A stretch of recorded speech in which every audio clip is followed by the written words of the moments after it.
Olá, seja bem-vindo ao nosso 41º dia da leitura bíblica anual. Meu nome é Everton Alonso. Antes de entrarmos na leitura, quero pedir que você possa deixar o teu curtir, o teu compartilhar, comentar e ativar o sininho de notificações.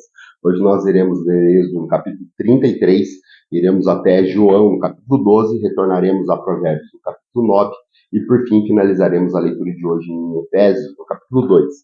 Diz assim, Êxodo 33, onde aqui nós vamos acompanhar a tenda do encontro, Moisés também diante da glória do Senhor.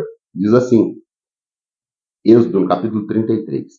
Depois ordenou o Senhor a Moisés, saia deste lugar com o povo que você tirou do Egito e vá para a terra que prometi como juramento a Abraão, a Isaque e a Jacó, dizendo, eu darei a você e os seus descendentes. Mandarei à frente um anjo, e expulsarei os cananeus, os amorreus, os hititas, os ferezeus, os heveus e os jebuseus. Vão para a terra onde há leite e mel com fartura, mas eu não irei com vocês, pois vocês são um povo obstinado, e eu poderei destruí-los no caminho. Quando o povo ouviu essas palavras terríveis, começou a chorar, e ninguém usou um enfeite algum. Isso porque o Senhor ordenara que Moisés dissesse aos israelitas, vocês são um povo obstinado, se eu fosse com vocês, ainda que por um só momento eu os destruiria. Agora tirem seus enfeites, e eu decidirei o que fazer com vocês. Por isso, do Monte Horebe em diante, os israelitas não usaram mais nenhum enfeite. Moisés costumava montar uma tenda do lado de fora do acampamento, e ele a chamava de tenda do encontro. Quem quisesse consultar o Senhor ia à tenda, fora do acampamento. Sempre que Moisés ia até lá, todo o povo se levantava e ficava em pé à entrada da tenda, observando-a, até que ele entrasse na tenda. Assim que Moisés entrava, a coluna de nuvem descia e ficava à entrada da tenda, enquanto o Senhor falava com Moisés. Quando o povo via a coluna do céu parada à entrada da tenda, todos prestavam adoração em pé, cada qual na entrada da sua própria tenda. O Senhor falava com Moisés face a face, com quem fala com seu amigo. Depois Moisés voltava ao acampamento, mas Josué, filho de Nun, que lhe servia como auxiliar, não se afastava da tenda. Disse Moisés ao Senhor, tu ordenaste que conduza este povo, mas não permita saber quem irá comigo. Dissesse, eu conheço pelo nome e de você tenho me agradado. Se vem como um agrado, revela os teus propósitos, para que eu te conheça e também, sendo aceito por ti, lembra-te de que esta nação é o teu povo. Então o Senhor respondeu assim, eu mesmo o acompanharei e lhe darei descanso. Então Moisés declarou, se não fores conosco, não nos envie. Como se saberá que eu, o teu povo, podemos contar com teu favor se não nos acompanhares? Que mais poderá distinguir a mim e ao teu povo de todos os demais da face da terra? O Senhor disse a Moisés, farei o que me pede, porque tenho me agradado de você e eu o conheço pelo nome. Então disse Moisés, peço-te que mostre a tua glória. O Senhor respondeu, diante de você farei passar toda a minha bondade, e diante de você proclamarei o meu nome, o Senhor. Terei misericórdia de quem eu quiser ter misericórdia e terei compaixão de quem eu quiser ter compaixão. E acrescentou, você não poderá ver a minha face, porque ninguém pode ver e continuar vivo. E prosseguiu o Senhor, há aqui um lugar perto de mim, onde você ficará, em cima de uma rocha, e quando a minha glória passar, eu o colocarei numa fenda da rocha e o cobrirei com a minha mão, até que tenha acabado de passar. Então tirarei a minha mão e você verá as minhas costas, mas a minha face ninguém poderá ver. Vamos agora ao Novo Testamento, lá no livro de João, no capítulo 12, aonde Jesus ele é ungido em Betânia e ele também tem uma entrada triunfal e ele prediz sobre a tua morte e também a incredulidade dos judeus. Tudo isso nós vamos acompanhar na nossa leitura aqui em João, no capítulo 12. Diz assim, o verso 1 de João 12. 6 dias antes da Páscoa, Jesus chegou a Betânia, onde vivia Lázaro, a quem ressuscitara dos mortos. Ali prepararam um jantar para Jesus. Marta servia, enquanto Lázaro estava à mesa com eles. Então Maria pegou um frasco de nardo puro, que era um perfume caro, e derramou-o sobre os pés de Jesus, e os enxugou com os seus cabelos. E a casa encheu-se com a fragrância do perfume. Mas um dos seus discípulos, Judas Iscariotes, que mais tarde iria traí-lo, fez uma objeção. Por que este perfume não foi vendido? O dinheiro dado aos pobres seriam 300 denários. E ele não falou isso por ser interessado aos pobres, mas porque era ladrão, sendo responsável pela bolsa de dinheiro, costumava tirar o que nela era colocado. Respondeu Jesus: Deixe-nos em paz, e guarde para o dia do meu sepultamento, pois os pobres vocês sempre terão consigo, mas a mim vocês nem sempre terão. Enquanto isso, uma grande multidão de judeus, ao descobrir que Jesus estava ali, veio não se apenas por causa de Jesus, mas também para ver Lázaro, a quem ressuscitara dos mortos. Assim, os chefes dos sacerdotes fizeram um plano para matar também Lázaro, pois por causa dele, muitos estavam se afastando dos judeus e crendo em Jesus. No dia seguinte, a grande multidão que vinha vindo para a festa ouviu falar que Jesus estava chegando a Jerusalém. Pegaram ramos de palmeiras e saíram ao seu encontro gritando: Hosana, bendito é o que vem em nome do Senhor, bendito é o Rei de Israel.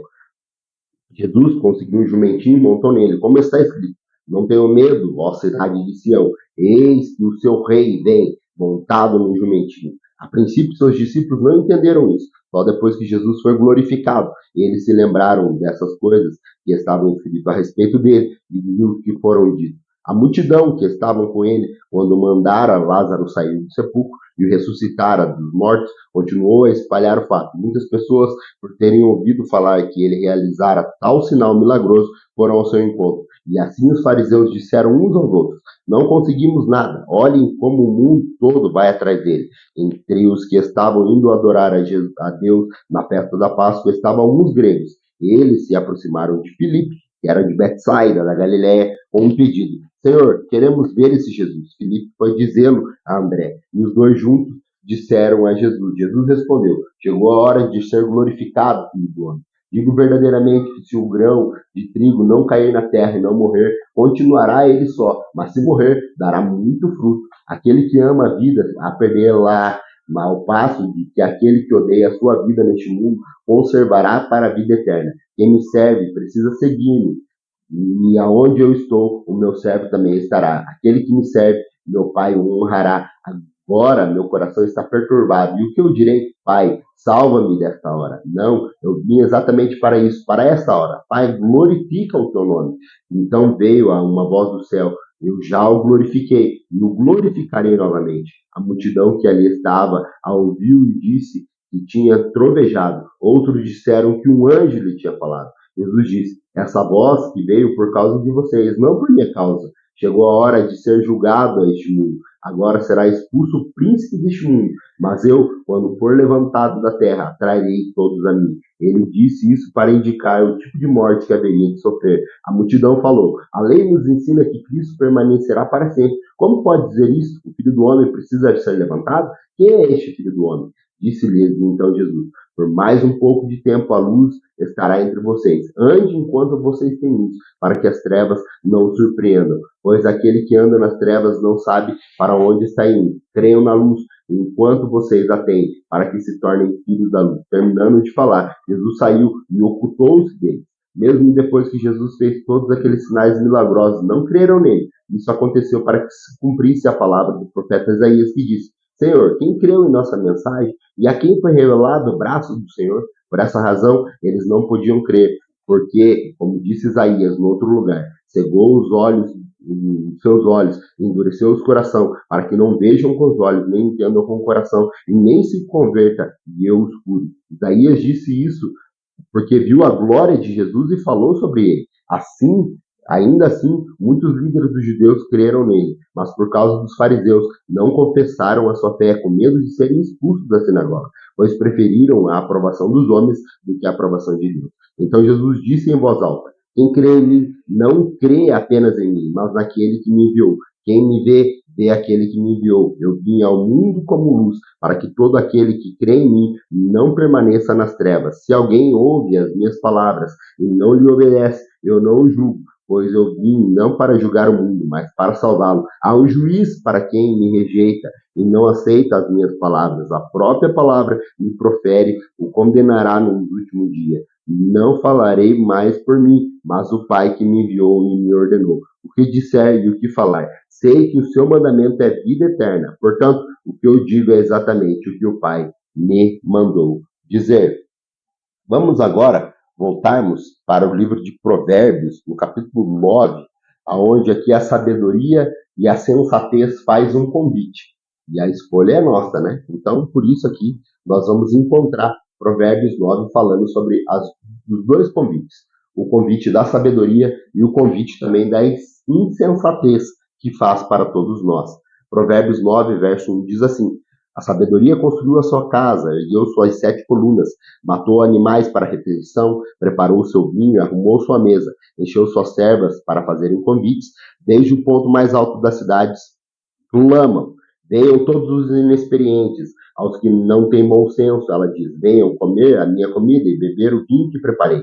Deixam a insensatez e vocês terão vida. Andem pelo caminho do entendimento. Quem corrige o zombador traz sobre si o insulto. Quem repreende o ímpio mancha o seu próprio nome. Não repreenda o zombador, caso contrário, ele o odiará. Repreenda o sábio, ele o amará. Instrua o homem sábio, e ele será mais sábio ainda. Ensine o homem justo, e ele aumentará o seu saber.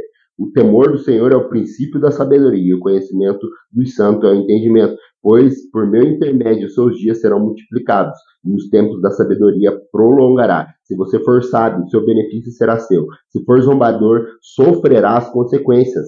A insensatez é pura exibição, sedução e ignorância. Sentada à porta da sua casa, no ponto mais alto da cidade, clama aos que passam por ali, seguindo o seu caminho. Venham todos os inexperientes, e aos que não têm bom senso, ela diz: a água roubada é doce, e o pão que se come escondido é saboroso. Mas eles nem imaginam que ali estão os espíritos dos mortos e que os seus convidados estão nas profundezas da sepultura. Vamos agora para a nossa última leitura do dia de hoje, que está na carta do apóstolo Paulo aos irmãos em Éfeso, lá no capítulo 2, que ele fala sobre a nova vida em Cristo Jesus. Ele fala para os irmãos que existe nova vida em Cristo Jesus e que eles estão mortos para os pecados e para as transgressões. Diz assim, Efésios, no capítulo 2, vocês estavam mortos em suas transgressões e pecados, nos quais costumavam viver, quando seguiam a presente ordem deste mundo.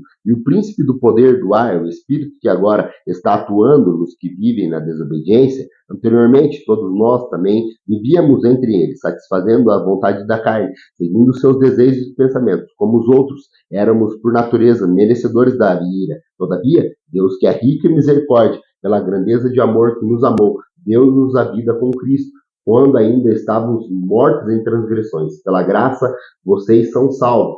Deus nos ressuscitou com Cristo e com Ele nos fez assentar nas regiões celestiais em Cristo Jesus, para mostrar nas eras que hão de vir a incomparável riqueza da sua graça, demonstrada em sua bondade para conosco em Cristo Jesus.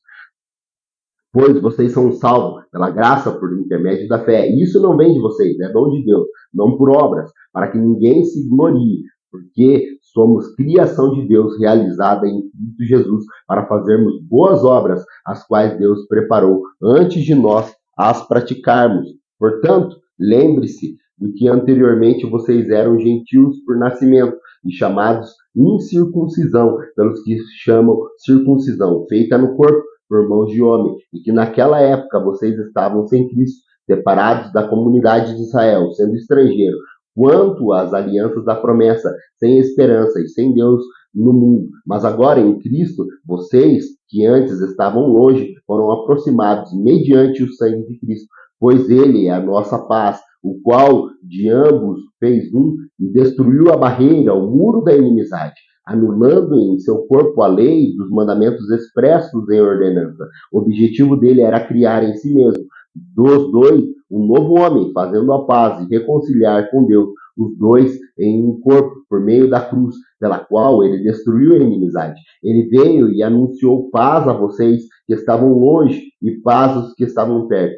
Pois, por meio dele, tanto nós como vocês temos acesso ao Pai, por um só Espírito. Portanto, vocês já não são estrangeiros nem forasteiros, nem concidadãos dos santos e membros da família de Deus, edificados sobre o fundamento dos apóstolos e dos profetas, tendo Jesus Cristo como pedra angular, no qual todo edifício é ajustado e cresce para tornar-se um santuário santo no Senhor. Nele, vocês também estão sendo edificados juntos para se tornarem morada de Deus por seu Espírito. Muito obrigado pela tua companhia. Aguardo você amanhã para mais um dia da nossa leitura bíblica e que a paz do Senhor alcance o teu coração. Até lá, se assim Deus nos permitir.